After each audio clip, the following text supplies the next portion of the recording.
에스더 9장 22절 함께 말씀 보시겠습니다.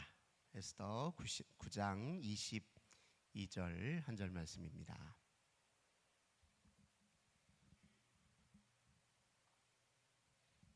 에스더 9장 22절 한 절 말씀입니다. 화면에도 있습니다. 우리 한 목소리로 함께 봉독합시다. 이날에 유다인들이 대적에게서 벗어나서 평안함을 얻어 슬픔이 변하여 기쁨이 되고 애통이 변하여 길한 날이 되었으니 이 두 날을 지켜 잔치를 베풀고 즐기며 서로 예물을 주며 가난한 자를 구제하라 하매. 아멘. 특별 새벽기도회 둘째 날 함께 하신 우리 모든 성도님들, 우리 하나님께서 오늘도 하늘의 크신 기쁨과 평화와 은혜 충만히 채워주시길 주님의 이름으로 간절히 기원합니다. 오늘 본 말씀 통해서 예기치 못한 기쁨, 이런 제목으로 함께 은혜 나누도록 하겠습니다. 오늘은 성령의 열매, 그 두 번째 열매인 기쁨에 관해서 함께 묵상하며 은혜 나누도록 하겠습니다. 2024년 우리 장로님께서 우리 교회에 함께 누려봤던 은혜를 이제 회상하면서 감사의 기도를 올려주셨는데요.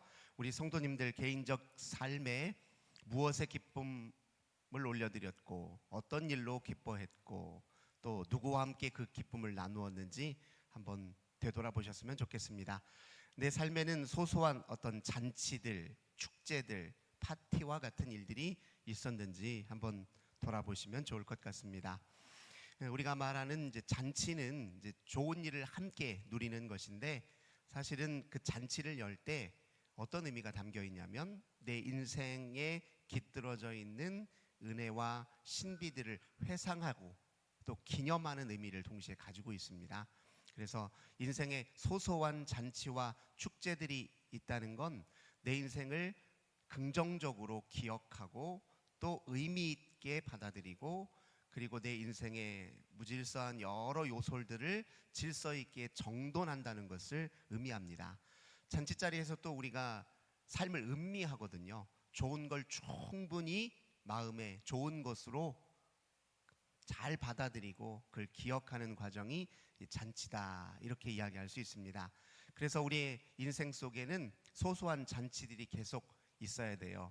우리 어린아이들 보면 왜 생일 파티하는 거 되게 좋아하잖아요. 그래서 1년에 한 번 하는 게 아니라 수시로 케이크 사다 놓고서 그냥 무엇이든 축하할 일 이렇게 축하하자면서 초 켜놓고 불을 밝히고 또 불을 끄고 하는 일들을 하는 것은, 그것이 우리 아이들의 기초 정서에 기본적으로 아름다운 긍정적인 정서, 또 밝은 정서를 그 기초 정서로 심어주기 위한 일종의 과정입니다. 마찬가지로 우리 인생의 소소한 잔치거리들이 늘 있어서 그것이 우리 삶을 주도하는 삶이 되어야 우리 삶이 보다 풍요하고 아름다워질 것입니다. 그런 의미에서 올 한 해 어떤 잔치들을 이어왔는지 돌아보면 좋을 것 같습니다. 오늘 특별히 우리가 함께 묵상하게 될 기쁨이라고 하는 것을 하나님의 말씀에 근거해서 다시 재정의하는 것이 또 중요합니다. 우리가 일반적으로 알고 있는 기쁨과 성경에서 말하는 기쁨이 차이가 있다는 것을 우리는 이미 잘 알고 있습니다. 그걸 한번 다시 재정리해 보겠습니다.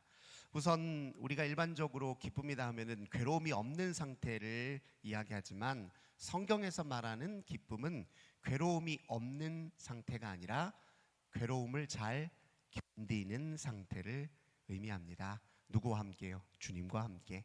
주와 함께 괴로움을 잘 견뎌내는 것을 기쁨이라고 하지, 괴로움이 아예 없는 상태를 기쁨이라고 하지 않습니다.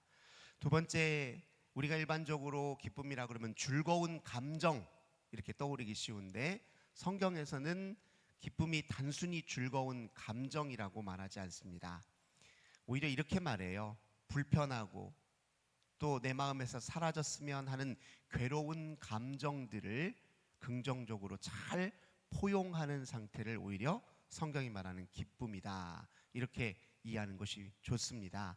어떤 의미에서 보자면 감정들을, 괴로운 감정들을 잘 감싸 안고 잘 달래주고 그 감정들이 부정적인 행동으로 나타나지 않도록 잘 정돈하는 것이 오히려 기쁨이다, 성경이 말하는 기쁨이다, 이렇게 인식할 필요가 있습니다. 또 우리가 일반적으로 말하는 기쁨이라고 하면 우리의 욕구를 충족해서 만족한 상태를 기쁨이라고 이야기하죠. 하지만 성경은 단순히 그런 우리 욕구의 만족을 기쁨이라고 말하기보다는 우리의 불만족한 상황 속에서도 의와 선을 이루기 위해서 내 마음을 늘 하나님을 향해서 내어드리고 내 마음이 하나님을 지향하는 일에 힘쓰는 것, 그게 오히려 성경이 말하는 기쁨입니다. 어떤 사람이 성숙한지 아닌지를 드러내 보이는 가장 좋은 표지는 불만족한 상황에 처해 있을 때 그가 어떻게 행동하는지를 보면 압니다. 자기 불만족 그것 채우려고 어떻게든 그것 희석하려고 그 불만족 어떻게든 해결하려고 힘쓰기보다는 불만족한 상황 속에서도 어떻게 하면 인간다움을, 참된 것들을, 하나님 기뻐하시는 일들을 지향하느냐, 이거의 이제 성숙의 표지, 가장 중요한 성숙의 표지 중에 하나입니다. 또 우리가 일반적으로 기쁨이다 그러면 소원 성취를 기쁨이라고 생각합니다. 내가 계획하고 애쓰고 수고했던 모든 일들이 내가 기대한 때에 기대한 만큼 완전히 잘 이루어지는 순간을 내 기쁨의 순간이라고 생각하기 쉬운데, 성경에서 말하는 기쁨은 오히려 우리의 소원이 더 성숙해지고 더 승화되고 우리가 이전에 계획했던 것보다 하나님이 우리 인생을 위해 준비한 것들에 눈을 떠서 그 모든 일들에 내 소원을 맞추게 되고 조율하게 되는 과정에서 누리는 것을 성경은 기쁨이다, 이렇게 이야기합니다. 그러니 성경이 말하는 기쁨은 사실은 성숙한 기쁨이에요.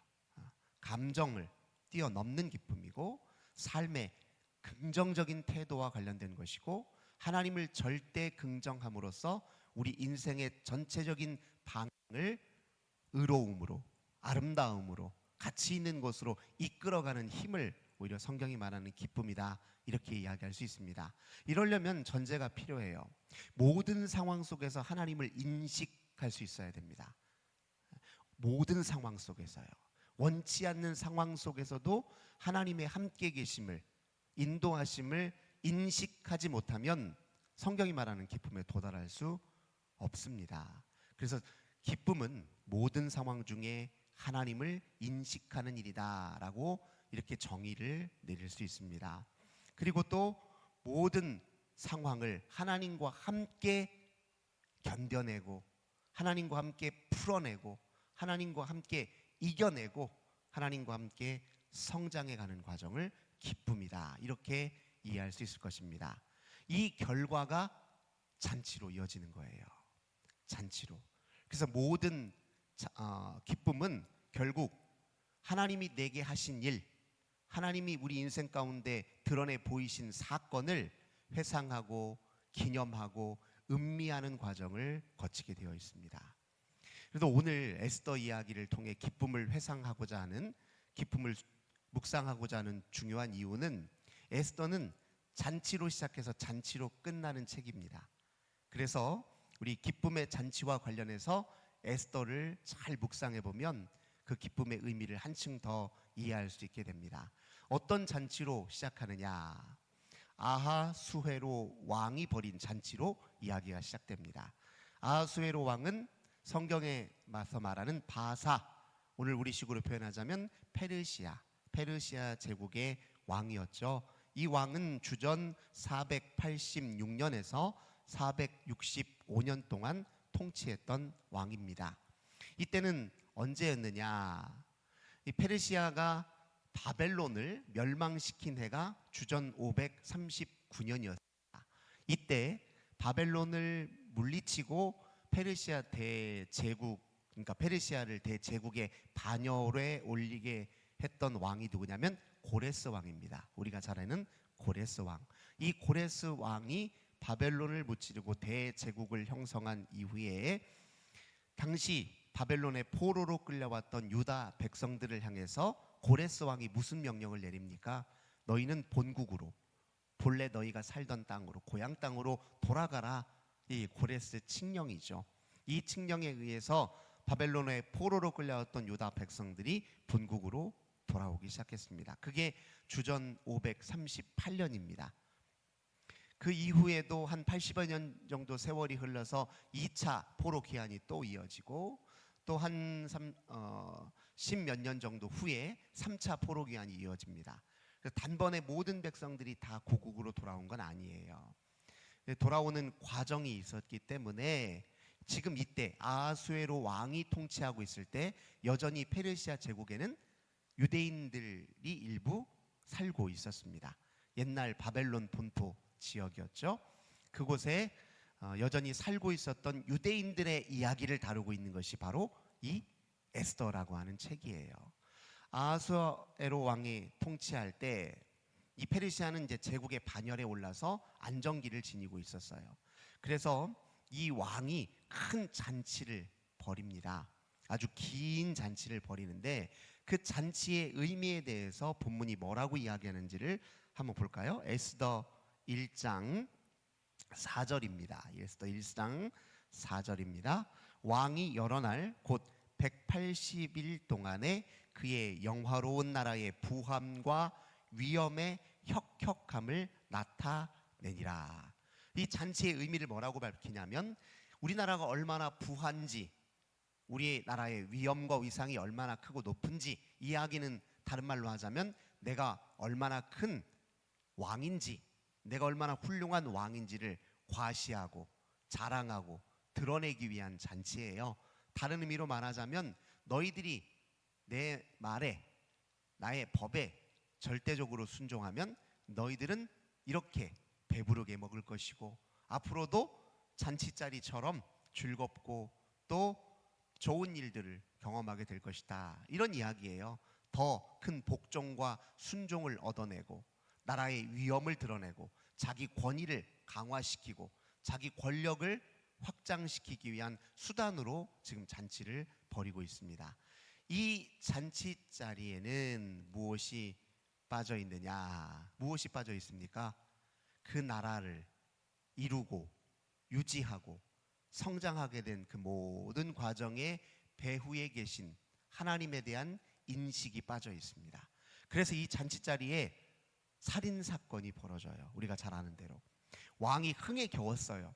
그래서 이 백성들 앞에, 이 잔치 자리에 초대한 백성들 앞에 이 나라에서 가장 아름답다라고 여겨지는 자기 아내, 왕후죠. 왕후 와스티를 불러다가 자랑을 좀 하고 싶은 생각이 들었습니다. 그래서 왕후 와스티를 불렀어요.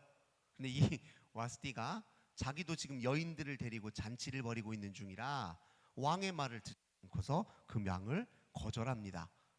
이거 있을 수 없는 일이었죠. 왕이 기분이 팍 상했어요. 신하들과 상의합니까? 어떻게 하면 좋겠습니까? 신하들도 아주 강하게 이건 그대로 넘어갈 수 있는 사건이 아닙니다. 왕의 권위를 이거 실추시킨 사건이고 이게 다른 지역마다 다 알려지게 돼 보십시오. 큰일입니다. 이런 왕후 그냥 둬선 안 됩니다. 그래서 폐위해버리죠. 그러니까 이 잔치 자리에 남는 것은 아주 기쁨의, 즐거움의 시간이 아니라 이거 무시무시한 일이 벌어진 거예요. 지금 한 나라의 왕후가 폐위되는 사건으로 기억된 겁니다. 잔치를 벌이면 뭐합니까?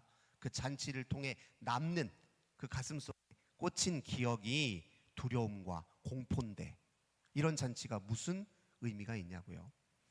그래서 우리가 잘 아는 대로 이 왕후가 폐위되고 다시 왕후를 뽑기 위해서 온 나라에 가장, 이 나라에서 가장 지와 덕과 몸, 체가 아름답고 훌륭한 여인들을 이제 뽑아서 왕후로 세우는 계획을 세우고 그 과정에서 누가 왕후에 오릅니까? 바로 에스더라는 이 책의 주인공인 에스더라고 하는 여인이 왕후에 오르게 되죠. 이 에스더는 유대인이었습니다. 어려서 부모를 일찍 잃어서 삼촌에게서 크게 자라게 되죠. 그래서 모르드게라고 하는 이 에스더의 후견인이자 친척인 이를 통해서 왕후의 자리까지 오르게 됩니다. 사실은 이것도 왕후에 오르게 된 이 모든 과정을 어떻게 받아들이냐가 굉장히 중요합니다. 나중에 모르드게의 고백을 통해서도 우리는 확인하지만 사실 엄청난 일이잖아요. 한 나라의 왕후가 된다는 것. 어떤 사람들은 이렇게 큰 예기치 못한 엄청난 일을 내가 누리게 되는 순간 어떤 사람들은 아 진짜 운이 좋다. 나 같은 사람이 이런 행운을 누릴 수 있다니 이렇게 받아들일 수도 있겠죠. 하지만 우리 믿는 사람들은 어떻게 나 같은 사람에게 하나님이 이런 크신 은혜를 주셨을까? 이 의미가 무엇일까? 나는 하나님이 주신 이 은혜, 이 기회, 이 놀라움을 어떻게 받아들이고 이런 삶을 어떻게 누리고 어떻게 선용할 것인지를 생각해야 마땅한 일 아니겠습니까? 그래서 사실은 우리 인생에 수많은 예기치 않은 기쁨과 좋은 일들이 일어나요. 그런데 우리가 그걸 제대로 음미하지 못해서 또 그걸 하나님과의 관계 속에서 감사로 받지 못해서 별것 아닌 것처럼 그냥 넘어가기도 하고요. 아니면 자기 자랑으로 내가 잘나 내 노력으로 내가 굉장한 사람이어서 내가 이걸 누릴 만한 자격이 있어서 이렇게 받아들이기 쉽습니다. 실제로 이 세상에서 소위 말해서 성공한 사람들에 대한 이제 사회학적 연구서가 있어요. 말컴 글래드웰이라고 하는 분이 아웃라이어라는 책에서 소위 말해서 이 세상에서 성공했다고 하는 사람들에 대한 삶을 연구한 적이 있는데 그는 아주 독특한 이야기를 합니다. 이 세상에서 성공했다고 하는 모든 사람들은 사실은 그가 처해 있는 환경이 그에게 그런 좋은 기회를 가져다 주었다. 모든 사람을 연구한 끝에 그런 결론을 내려요. 그 개인의 노력도 물론 있었지요. 하지만 그 개인의 능력과 노력과 자질 때문에 성공에 오르게 된 것이 아니라 그를 에워싸고 있는 환경적 요소가 그를 그 자리로 이끄는 결정적이 중요한 사실이라는 것을 밝히고 있습니다. 어떤 사람의 성공은 그 개인의 노력과 자질로 이루어지는 일이 결코 아닙니다. 우리에게 일어난 좋은 일들, 우리에게 찾아온 예기치 못한 기쁨 또는 우리가 행운이라고 일컫는 모든 일들은 그냥 그 때문에 주어진 일이 아니라 그에게 주어진 말 그대로 은혜라는 사실을 우리가 기억할 필요가 있습니다.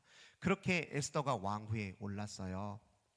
그런데 문제가 하나 생겼습니다. 그 나라의 하만이라고 하는 인물이 고위 관료, 최고 고위 관료에 오르는데 지금으로 말하자면 총리, 왕 바로 밑에 있는 최고 권력자의 자리에 오릅니다. 근데 이 사람이 올라서 기고만장하기 시작했어요. 이 모든 자리에 오른 것이 이거 내 노력이고 내 자질이고 나의 인품의 훌륭함이고 나의 덕성 때문에 올랐다 스스로 자고하니까 자기를 신격화시키는 일이 일어납니다. 자기 밑에 있는 신하들로 하여금 자기에게 극진한 예를 갖추도록 명을 내려서 가는 곳마다 왕 대접받고 싶었나 봐요.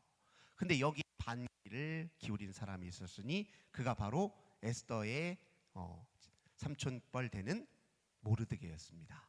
모르드게는 이 하만이라는 사람에게 고개를 빳빳이 들고 그에게 절하지 않았어요.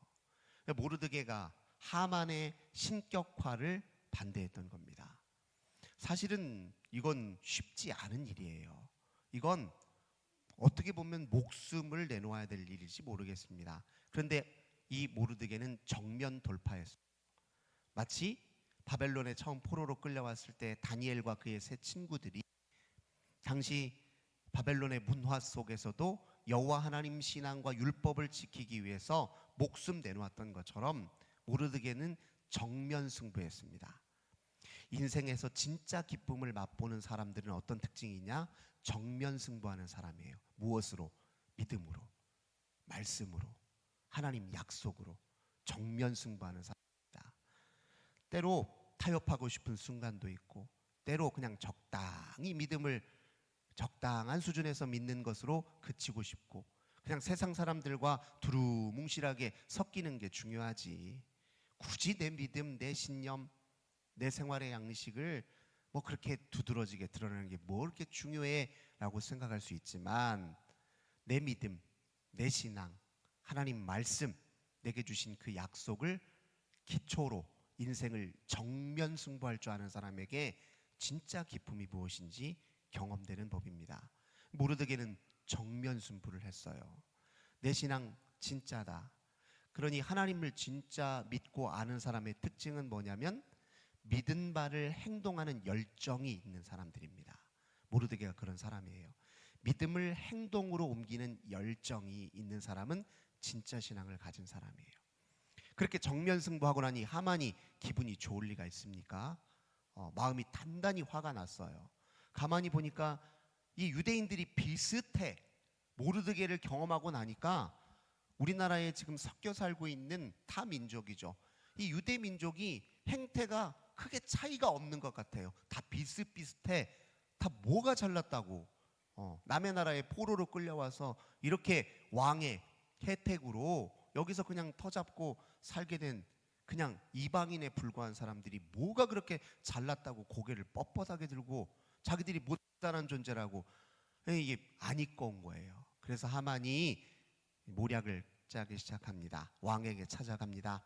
왕이여, 우리 민족에, 우리나라에 섞여 살고 있는 민족 중에 유대 민족이라는 사람들인데 이 사람들이 우리 페르시아 제국의 법률이 아니라 왕이 제정한 법률이 아니라 자기 나름의 법률을 따르고 있습니다.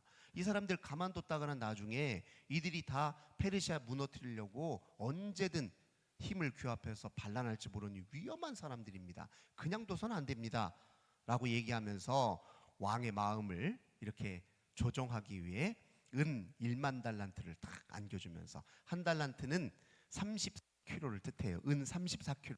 그거를 10,000달란트면 몇 개입니다. 그러니까 엄청난 양의 이제 자기 가지고 있는 재산의 일부 왕에게 헌납하면서 설득하는 거예요. 그래서 이제 이 민족들을 처단할 수 있는 그런 조서를 내려야 된다 하고, 날짜를 언제 하면 좋을까 하고 제비를 뽑기를 했는데 딱 나온 날짜가 언제냐면 12월 13일. 이게 종교력으로 말하자면 오늘 본문에 아달월이라고 표현하는데 유대인들이 지키는 종교력으로 12월이고 우리 태양력으로 말하자면 2월 내지 3월입니다. 이때 13일을 유대인들을 다 척결하는 날로 딱 제비뽑기에서 뽑아놓은 거예요.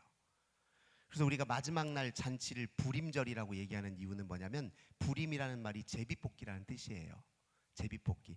지금 이 12월 13일은 유대인들이 죽는 날이에요. 이 사실을 누가 알게 됩니까? 모르드게가 알게 돼요. 통탄할 일이죠. 자기가 고개 한번 정면 승부했다가 자기 민족의 위기가 처하게 됐다라고 생각하니까 모르드게가 얼마나 심정이 무너지겠어요. 이거 내가 내 신앙 지키기 위해, 내 신념 지키기 위해서, 내가 내 하나님 지키기 위해서 한 일인데 이것 때문에 우리 민족이 엄청난 위기에 처하게 됐다 생각하니까 그냥 있을 수 없습니다. 옷을 찢고 죄를 뒤집어 쓰고 하나님 앞에 매달리기 시작했어요. 가만히 보니까 지금 왕후가 누구예요? 에스더란 말이에요. 이 모르드게가 생각할 때 하나님이 우리 에스더를 왕후에 오르게 하시고 왕후의 자리를 두신 이유가 바로 오늘 이때를 위함 아닌가, 이런 생각이 들었습니다. 모든 상황, 모든 순간에 하나님을 인정하고 인식하는 게 기쁨의 원리입니다. 그래서 왕후에게 가요. 지금 우리 민족이 엄청난 위기에 처했다는 사실을 이야기합니다. 에스더 입장에서는 지금 왕을 만난 지도 지금 30일이 넘었어요. 왕이 불러줘야 갈 수 있거든요. 왕후라고 해도 어떤 여인이든 모든 백성들은 다 기본적으로 왕의 종이에요. 노예고 신하입니다. 그렇기 때문에 왕이 부르기 전에 갈 수가 없는데 어떻게 저보고 하시라고, 어떻게 그런 사정을 제가 왕에게 먼저 가서 얘기할 수 있습니까? 이렇게 하는데 모르드게가 설득하는 거예요. 네가 왕후에 오르게 된 건 바로 이때를 위함이다 라고 이야기를 하니 에스더가 뭐라고 얘기하냐면 우리 민족 모두에게 3일 동안 밤낮으로 금식하면서 기도해달라고 요구합니다. 자기도 그렇게 이야기해요. 제가 말씀드렸죠. 기쁨은 괴로움과 불만족과 또 감정적 고통 속에 있을 때 그것을 누구와 함께 맞이하고 누구와 함께 견디고 누구와 함께 이겨내느냐에 달려있다고 말씀드렸죠. 에스더가 그렇게 3일 밤낮을 민족들과 함께 기도하고 용기를 내서 왕 앞에 갔습니다. 먼저 간 거예요. 아, 이게 무슨 일입니까? 왕이 에스더가 딱 눈에 띄었는데, 아니 부르지도 않는데 왜 왔어? 라고 화가 나는 게 아니라, 아니 이날따라 더 아름답고 곱게 보이는 거예요. 예. 너무너무 예쁘게 보이는 거예요. 그래서 그냥 얼른 맞이해서 잘 왔다, 부르지도 않고 왔는데 잘 왔다 하고 반기는 겁니다. 그러면서 대뜸 하는 말이, 네가 원하는 게 뭐냐? 네가 내 아내이니 내 마음이 이렇게 흡족하니 너를 위해 내가 소원을 들어주겠다, 이렇게 묻는 겁니까? 이게 어떻게 그냥 우연처럼 일어난 일입니까? 우리는 알고 있죠.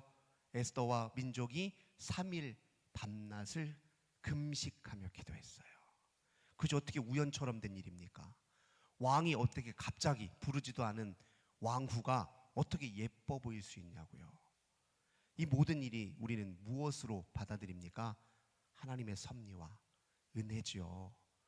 그래서 왕이 그렇게 얘기하니까 에스더가 왕에게, 내가 왕과 그리고 왕 밑에 있는 바로 최고 권력자인 하만을 위해 잔치를 베풀고 싶습니다, 이렇게 얘기를 해요. 왕이 들어보니까 그건 역시 기분이 좋아요. 아니 나와 우리 신하를 위해서 잔치를 베풀겠다고? 더 이뻐 보이는 거죠. 알겠다. 잔치를 아주 흡족하게 차려줍니다. 근데 이때 흥분한 사람이 있습니다. 하만이에요. 아니 왕후가 굳이 나까지 챙겨서 잔치를 벌여주니까 한껏 흥분해서 기분이 이렇게 좋아졌어요. 저녁에 와서 이제 자기 아내하고 기쁨을 이야기하려고 하는데, 이 왕궁을 벗어 나가는 순간에 누구를 맞으시냐면 모르드게를 마주쳐요. 근데 모르드게가 똑같거든요.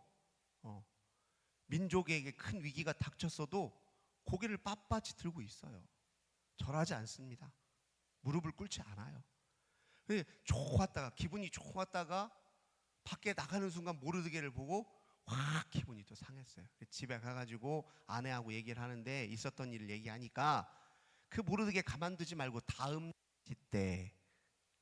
잔치 때 저 모르드게를 나무에 매달아 죽게 하자라고 아내가 제안을 하니까, 오케이, 좋다, 이거 당장 왕에게 가서 내 왕에게 이야기를 해서 그를 바로 죽일 수 있도록 해야 되겠다 생각을 했습니다. 그렇게 또 계략을 짰어요. 근데 그날 밤에 왕이 갑자기 이제 무료한 생각이 들어서 잠도 잘 안 와요. 그래서 그냥 옛날 기록들을 좀 살펴보고 싶은 마음이 갑자기 들었습니다.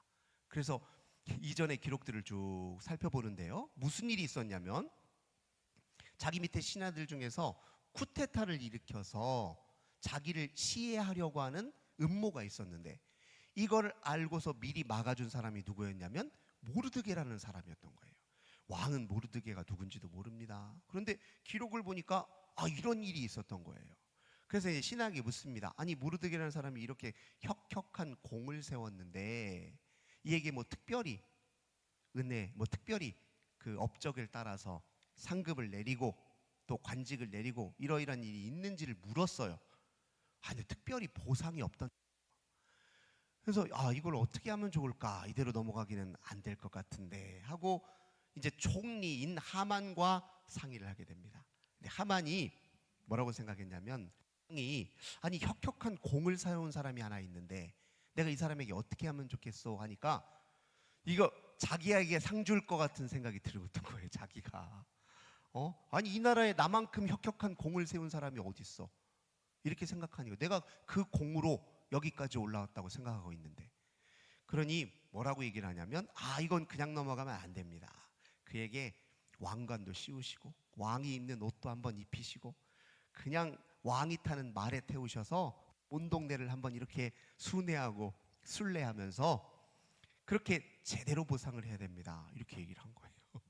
그러니까 자기한테 줄 상인 줄 알고 그런 일을 벌인 겁니다. 근데 이 모든 과정을 잘 보시라고요. 왕이 왜 뜬금없이 잠이 안 오고 왜 뜬금없이 옛날 기록은 또 보겠다고 하냐고요. 그게 우연입니까? 네. 누구는 우연이라고 얘기할지 모르지만 우리는 우연이라고 하지 않죠.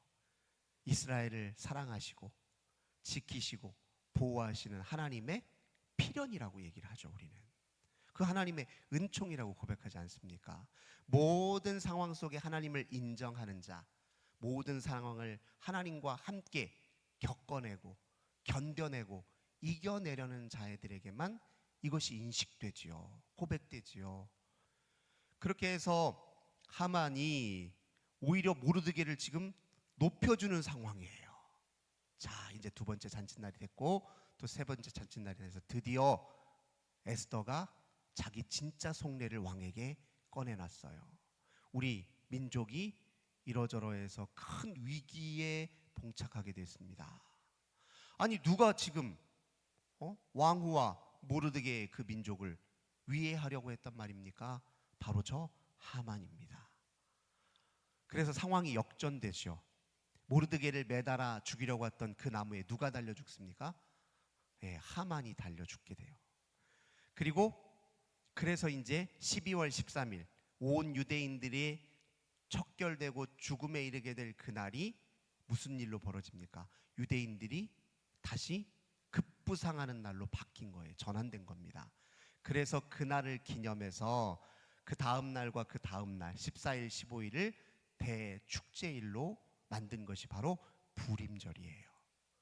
유대인들이 지금도 이 부림절을 큰 축제로 지키고 있습니다. 하만의 모략 계획 속에 죽음에 처해 있는 이 유대 민족을 하나님께서 은혜로 건져주신 날로 기억하고 있습니다. 잘 보십시오. 이 모든 잔치가 이루어지기까지 무슨 일이 있습니까? 곳곳에서 모든 상황 모든 순간 함께 계시는 하나님, 그 하나님과 함께 견뎌내고 이겨내고 마침내 하나님의 은혜를 만끽한 그날을 기념하고 회상하고 깊이 음미하고 그 신앙이 영원히 우리에게서 지속되고 우리 후손에게서 전수되고 유지되기를 바라기 위해서 이런 베푼 잔치가 바로 부림절입니다. 그러니 진짜 기쁨은 여기에서 등장합니다. 우리 인생에서 하나님 빠지면 우리 인생은 무의미의 연속이 될 수 있어요. 아니면 우연의 연속에 지나지 않습니다. 오직 하나님과 함께 모든 상황 모든 순간 하나님과 함께 인식해야 파편처럼 흐트러져 있는 우리 인생들이 그 조각조각들이 의미 있게 다 실로 꿰어져서 아름다운 인생의 그림이 되는 것입니다. 그것을 아는 사람들에게 기쁨이 있고 그것을 우리는 진짜 기쁨이라고 이야기합니다. 2024년 하나님을 통해 모든 상황 모든 순간을 해석하기 전까지는 2024년의 의미는 우리에게 제대로 알려지지 않습니다. 2024년 앞으로 우리가 누리게 될 모든 시간들이 다 마찬가지입니다. 오직 모든 상황 모든 순간에 하나님을 인식하고 하나님과 함께 살고 하나님과 함께 견뎌내고 하나님과 함께 이겨내야 그것이 우리에게 기쁨의 잔치가 될 수 있습니다. 이 은혜를 날마다 앞으로도 영원히 누리시는 저와 우리 모든 성도님들 되시길 주님의 이름으로 간절히 기원합니다. 좋으신 주님 감사드립니다. 에스더 잔치 이야기를 통해서 기쁨의 진정한 의미를 살펴봅니다. 우리 인생에서 우연이 어디 있습니까? 우리 인생에서 그냥 지나가는 일이 어디 있습니까? 우리 인생의 모든 순간 모든 상황이 다 우리 하나님과 관계 속에서 해석되고 받아들여지고 이해가 될 때 우리 인생 속에 진짜 기쁨이 있다는 것을 다시 한번 마음에 새기는 우리들 되게 하옵소서. 주 예수님의 이름으로 간절히 기도드립니다. 아멘. 우리 오늘 기쁨의 의미에 대해서 함께 묵상했는데 이 말씀 가지고 함께 찬양 후에 기도하겠습니다. 하나님, 우리가 모든 상황 모든 순간 주와 함께 맞이하고 주와 함께 견뎌내고 주와 함께 무르익고 주와 함께 이겨내고 그래서 기쁨의 진짜 잔치를 벌이는 인생 살도록 도와주소서.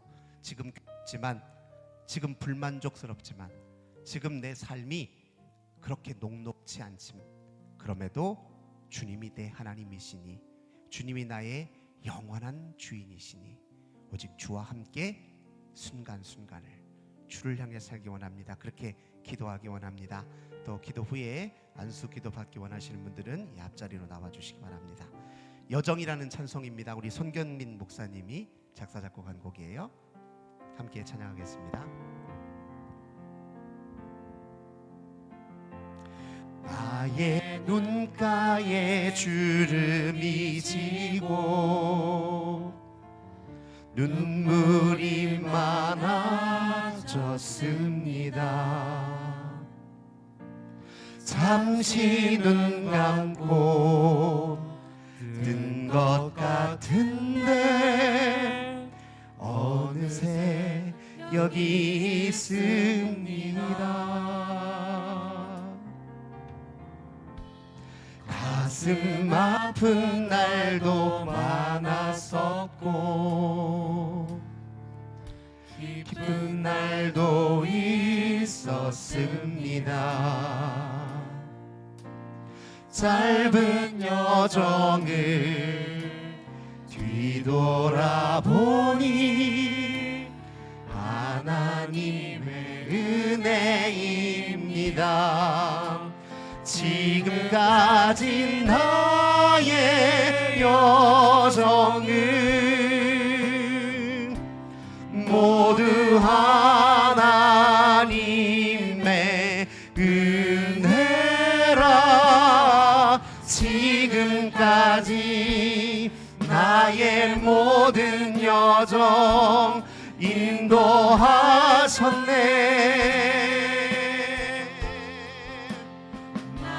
남은 모든 여정을